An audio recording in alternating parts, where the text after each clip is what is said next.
Welcome to the Apex Sunday podcast, hosted by myself, Robert Ross, and John Dowsett, where we talk about MotoGP. And this week, we're talking about the end of season and looking back at a few races that, John, I've been busy with medical issues and business issues and income issues and so forth. So it's nice to come back and talk to you again. And we'll go over some of the things we missed and talk about the championship.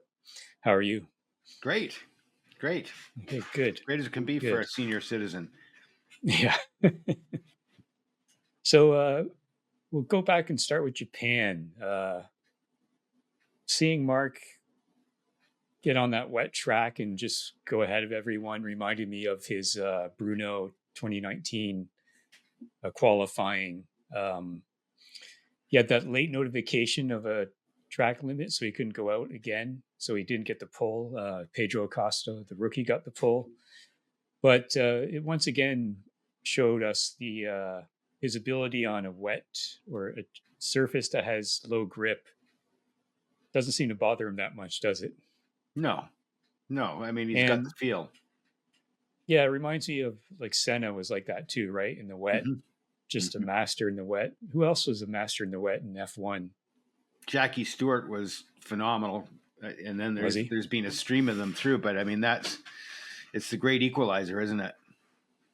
And Max right now has got a great reputation in the wet as well, doesn't he? So, well, I don't know about that. I don't know about that. I think he's got a very fast car, and it takes out his aggressive nature. I really felt for Acosta falling in both those, in the sprint and the race. And he kept falling throughout the following races pretty much too. Mark has said, that he's doing what he needs to do to find the limit and learn, but it's got to be a little bit disheartening. And, the risk of injury is larger in motorcycle racing, obviously. So, Acosta, again, he was trying to win both the sprint and the race. He was in the lead in the sprint, fell, chasing in the race, fell. So too bad. And we saw the top four ahead of everyone else. And Mark again amongst the 2024 bikes in Japan. So great performance there. I'm going to give Japan a 7. And I'm going to give the rider to Marquez. I don't know if you can think back to that far back. How would you rate that particular race? I thought it was a 10, but that's only because it's in the rain.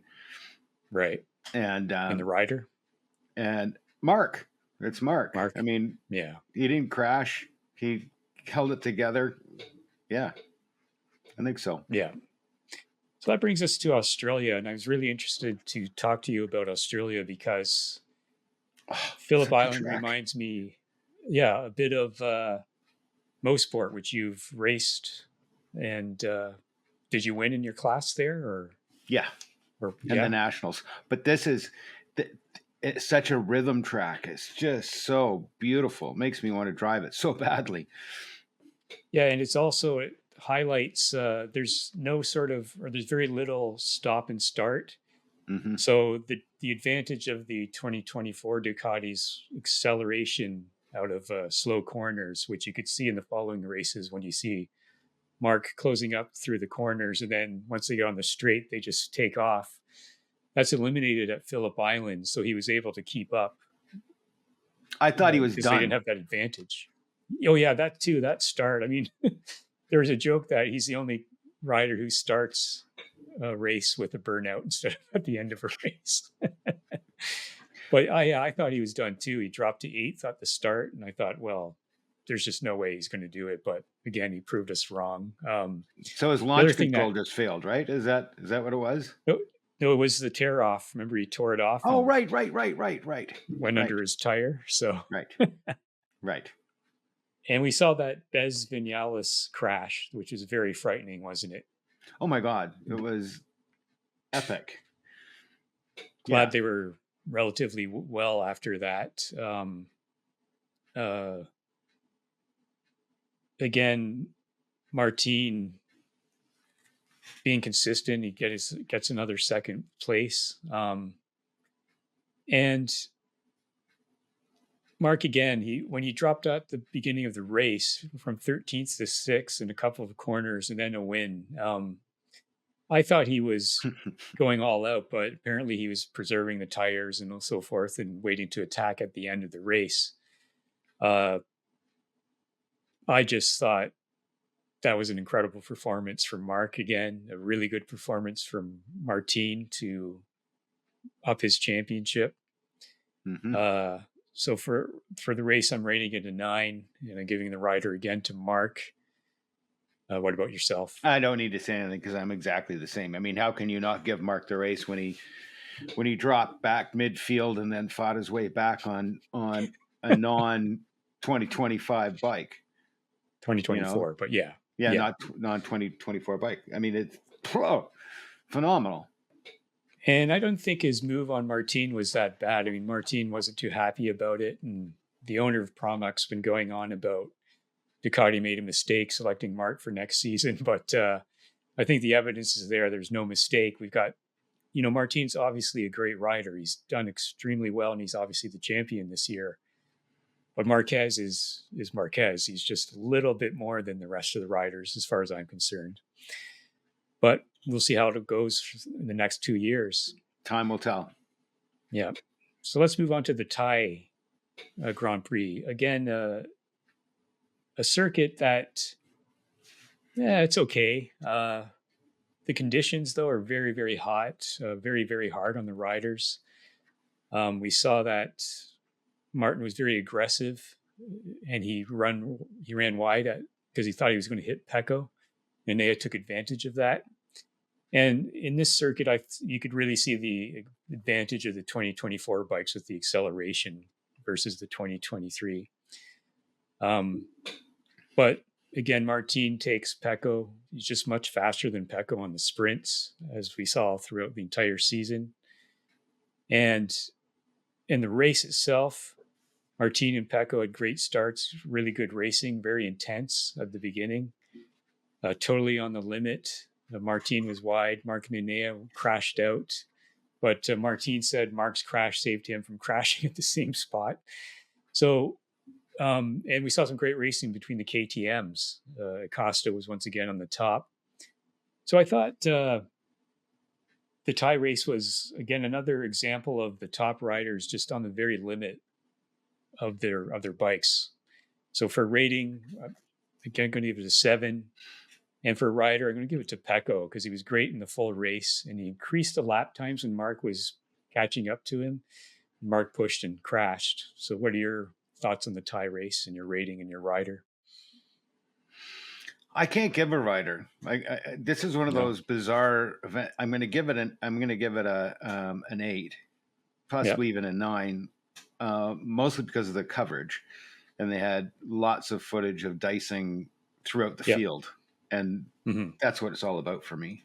So maybe I should be giving that to the producer and the director, but fantastic race. And I don't know, man. I mean, it's Martin's just steady. So, well, we've both said that consistency is, if you're not consistent, you're not going to win a championship. And his consistency is off the wall this season, isn't it? Yes. So yeah, and just smooth. Mm-hmm. So I think you're giving the rider to Martin, it sounds like. I think so. Okay. So we'll move on to Malaysia, and we saw that great qualifying battle between Martin and Pecco, where everyone thought it was the greatest lap ever, and then it was beaten again. I do find there's a little bit of recency bias here. There have been great qualifying battles before, just as good, but it was a great battle. But the key thing for Malaysia in the sprint was Pecco crashed out, and again, that means he lost 12 points to Martin instead of 3 if Martin had beaten him and Pecco was second. So that's a very key crash.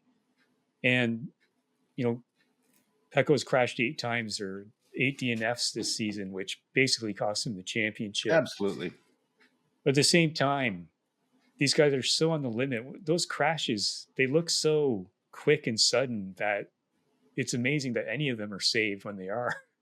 What do you think about how on the limit and how the crashes are? They're a bit different than car crashes, I find. Just the very suddenness. It's sort of they're riding, then boom, they're done.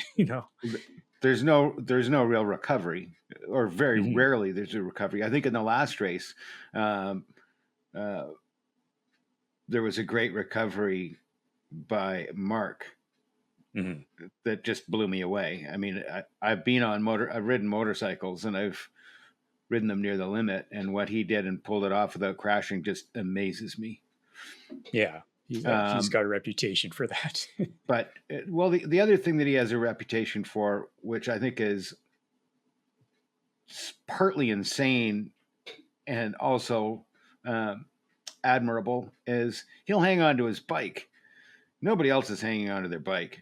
He wants to keep the motor running so he can get it back on the track. That takes major, major, major courage.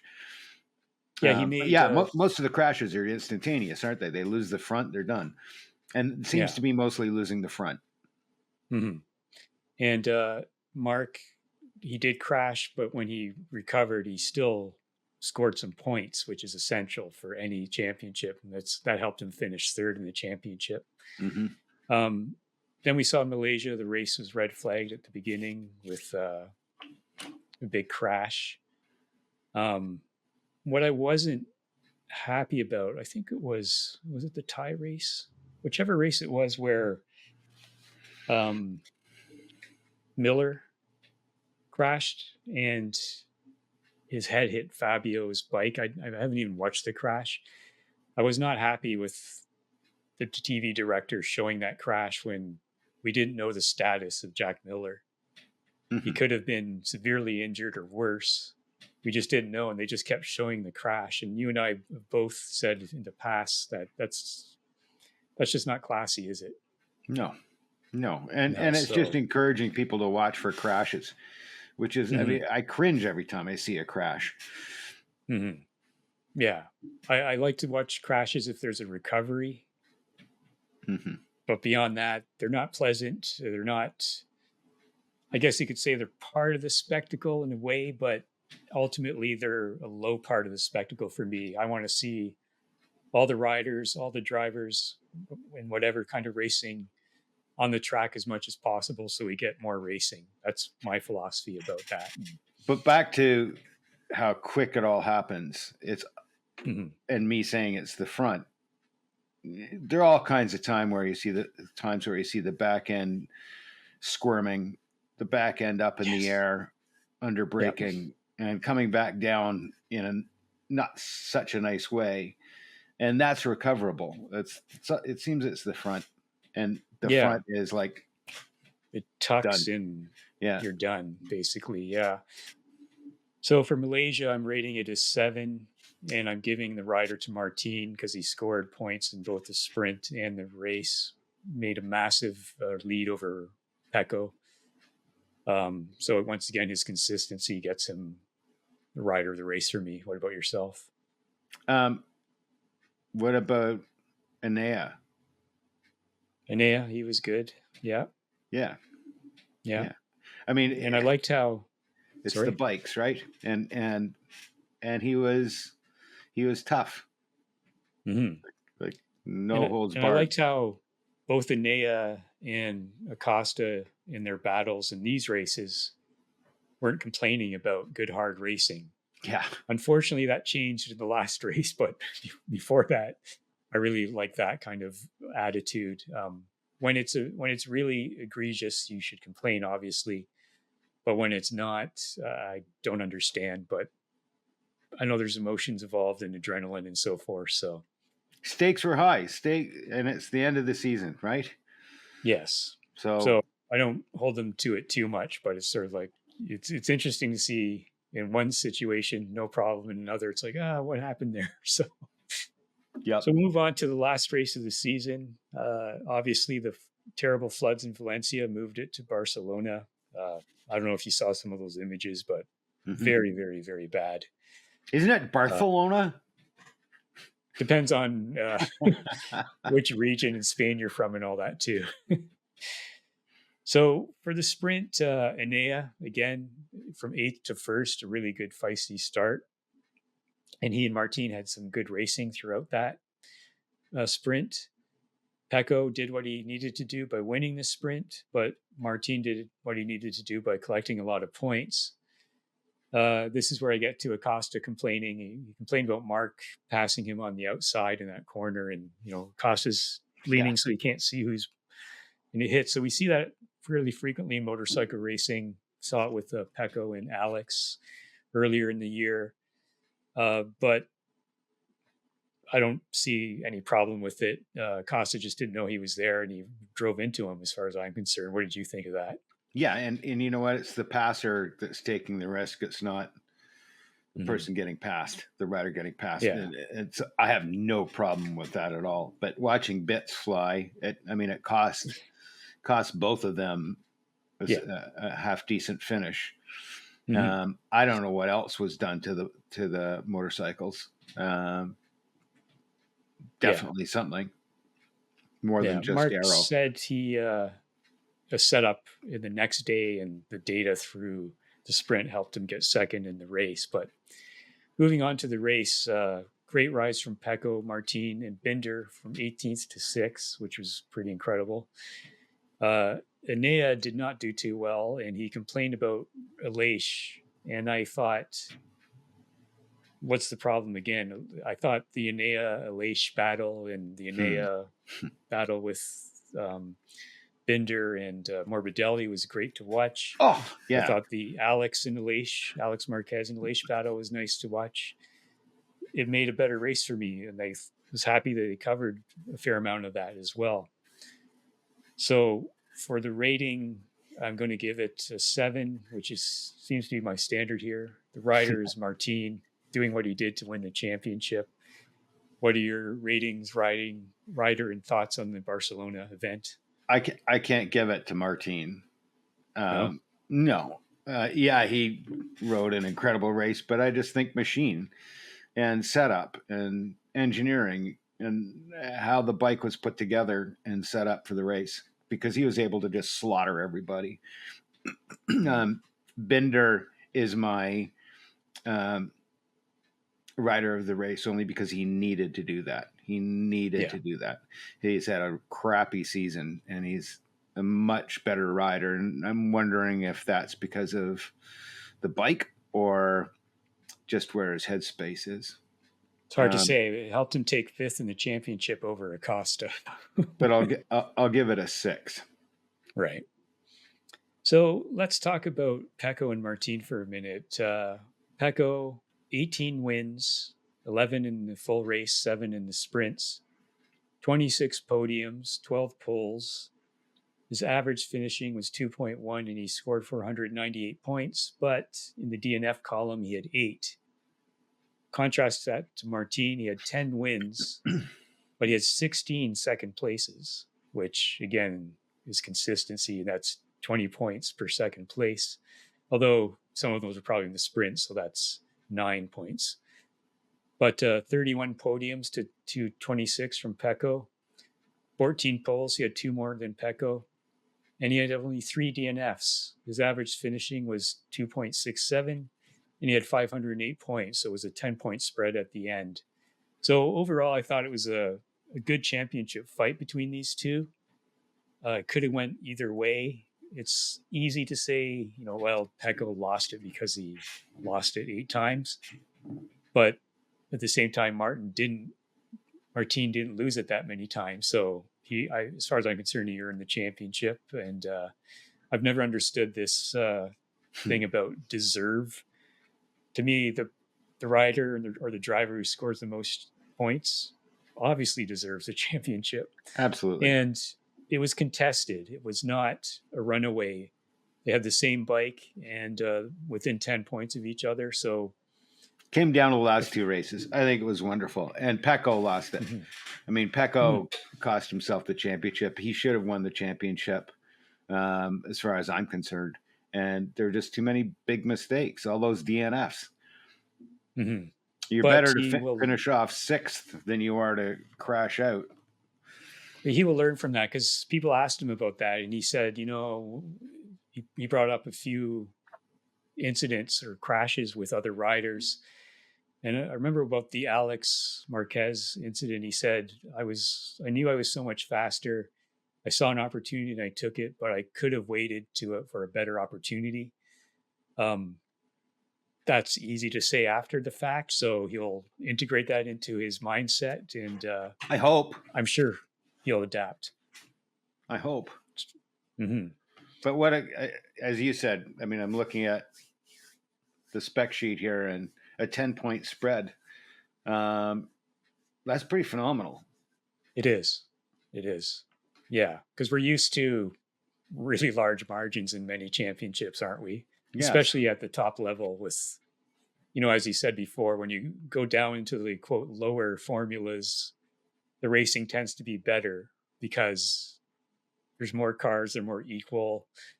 And occasionally certain drivers or riders do go away when they're extraordinary. But anyways, yeah, so for rating the season, I'm going to give it an 8.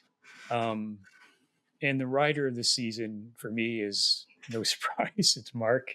I'll go into why in a moment. What about yourself? I'm going to give it a 12.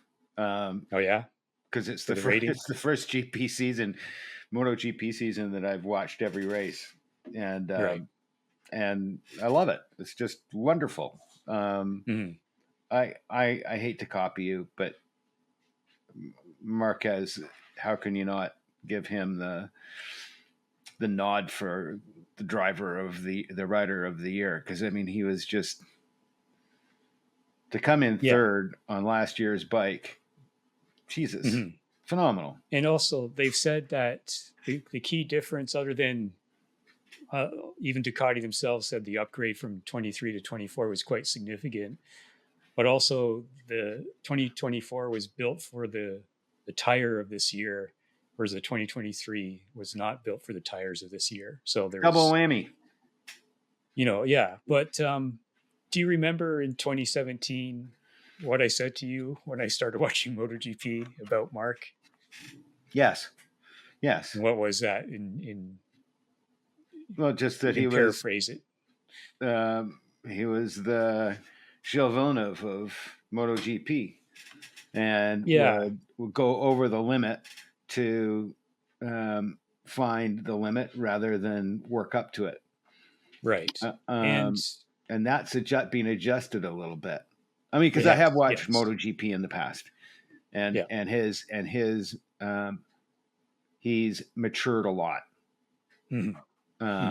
In a short period of time.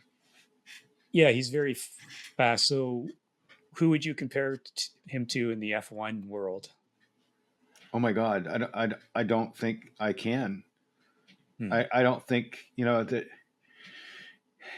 Ayrton Senna was dirty. Yes. Michael Schumacher, dirty. Nobody's even going to talk about him because he was so dirty. Lewis Hamilton has all of his championships in the fastest car by a long shot on the track. You could go back, if you go way back, you could compare him to Jim Clark or Fangio. Yeah. But no, I mean, he's just epic. Yeah, and that before we move on to why I think Marc is the rider of the year, we'll get into some stats here. I will say that it was also great to see two things: Ducati not screwing over Martin because he wasn't in the official team, being fair to him.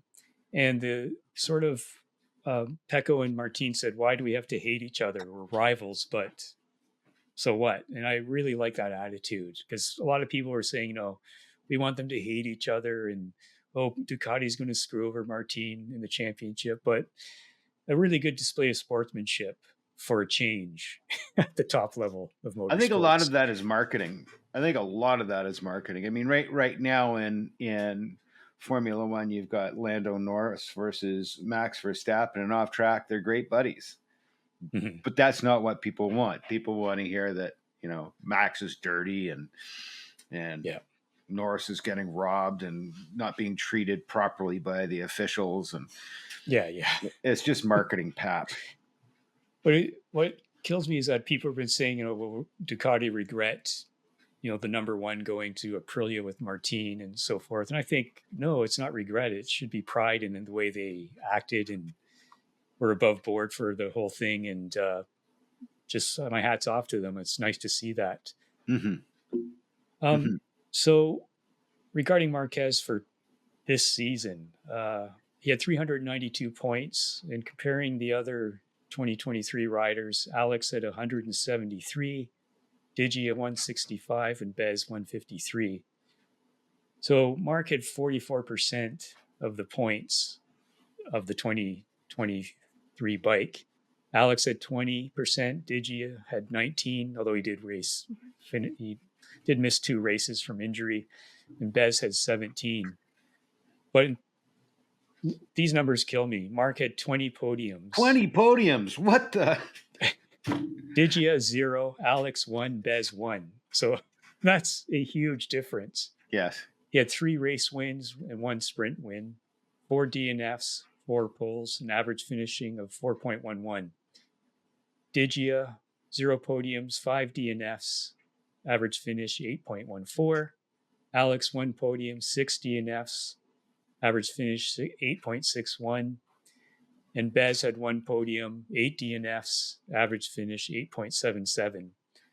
So he's an older rider. Everyone beneath him is younger on the same bike, and he just destroyed them. And that's why he gets my rider of the year, because his performance was spectacular as far as I'm concerned. Well, to come in third on last year's bike, he beat all kinds of people that belonged in front of him. And the top 4 in the points, down to Enea, they individually scored more points than Aprilia, VR46, KTM, Tectois, Trackhouse, Yamaha, LCR, and Honda. And Ducati took 19 wins out of 20. So despite it being a great championship battle, there may be an issue here with Ducati being so far ahead of everyone else. The other teams need to step up next season or the season after, and especially with the rule change, because this is very, very dominant stuff from Ducati, isn't it? It is.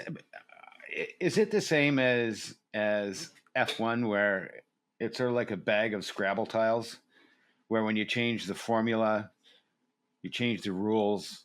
It's like nobody knows.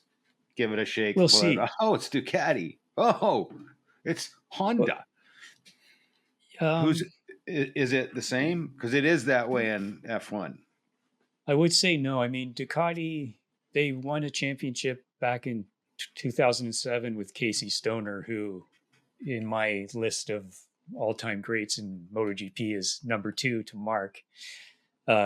He was the only one who could ride that bike and win on it. He left because towards the end he was crashing too much. It was too hard to ride. They signed Valentino Rossi. He could not win on it in 2 seasons. And that's when Ducati realized we've got a problem with our bike. We were relying on Casey Stoner. And so in 2013, and particularly in 2014, when they got Gigi, who's sort of the Adrian Newey of MotoGP, on board. So that's 2014. So it took them about 8 years to build up. In the last 3 years that Marquez won the championship, from 17, 18, 19, it was Ducati who was challenging him. So it took him quite a long time. And the rules haven't changed wholesale like they do in F1. They sort of just creep up with little bits.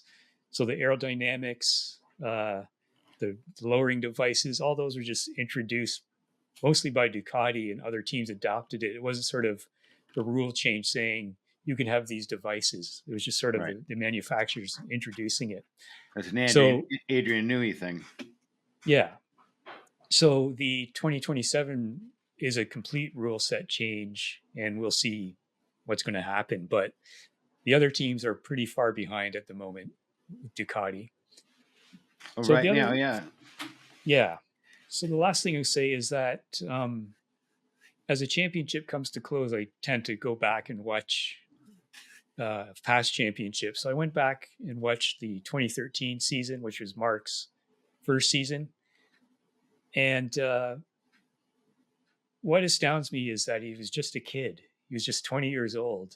And he came into the sport and beat Pedrosa, Rossi, and Lorenzo. He replaced Casey Stoner. And those were known as the four aliens. They were so far above everyone else. And as a kid, he just came in and beat them. And that remarkable ability, as you say, has developed where he's got amazing racecraft combined with his talent. And that's why, to me, he's just, like you say, he's hard to have an equivalent in other sports because he's definitely one of the most outstanding racers I've ever seen. And watching MotoGP and Marc has increased my love of racing. It increased my appreciation of racing of other formulas, not just F1, which I was into for years. I like to watch sports car racing. I like to watch other kinds of motorcycle racing, tin tops, sedans. It just made me appreciate how racing happens and what you need to do to be the best and to win. So I'm really looking forward to him at Ducati next season. And the rider mix-up with these riders going to KTM, Martin at Aprilia. So it's going to be interesting to see. And there's going to be three rookies. Looking forward to Iogura. He's the Moto2 champion. He's going to Trackhouse. Trackhouse and Aprilia just didn't really impress me this season. So maybe they can do better. And I'm curious as to why Martin would make that change. But that goes back to this whole thing about, they made the wrong decision with Marc going to Ducati and Marc forced them to do it. But the bottom line is Martin could have decided to stay at Pramac, but he insisted, if I'm not on the team, on the factory team, I'm out. So it depends on your perspective. He wanted to be on the factory team. They said no twice because they promoted Enea and he wanted to be promoted instead of Enea. So he said, okay, I'm out. So that's that, right? And Pramac could have renewed their contract with Ducati, but they were so mad about Martin not getting the promotion that they said, we're out. So is that a silly decision? I don't know. They're not going to be winning with Yamaha anytime soon, but at the same time, Tech 12 moved off Yamaha, went to KTM, and they started winning a few races here and there. So to me, this mix-up is a good thing. Less Ducatis. Instead of 8, we're going to have 6 on the grid. A couple more Yamahas, some rookies. I'm looking forward to next season. So hopefully it makes a good season. And the last thing I'll say is Fabio Quartararo. I miss him being at the top. He is, again, when he got into his first season, he was 20 years old and he didn't win races, but he was on the podium a lot and he just impressed everyone so much. And I think he's a very, very good rider. And I'd like to see him at the top again as well. And a couple more seasons with Yamaha, who knows if that doesn't work out. People talk about Ducati looking at Martin again, but I think Quartararo will be looked at by all the manufacturers. What about Binder? So, we'll see. Like Binder is a bit of a mystery. He won a race in his first season and he did really well. He won a spectacular race at Austria in the wet when everyone pitted and he stayed out and he managed to win it. So I'd like to see him improve, but we'll see. So anyway, it's a great season and it was great talking to you about it. It was John. fun. Yes, Thank it was. you, Rob. We'll talk next season. Thanks. Yay. Bye-bye. Pre-season show. Bye. Right. Bye-bye.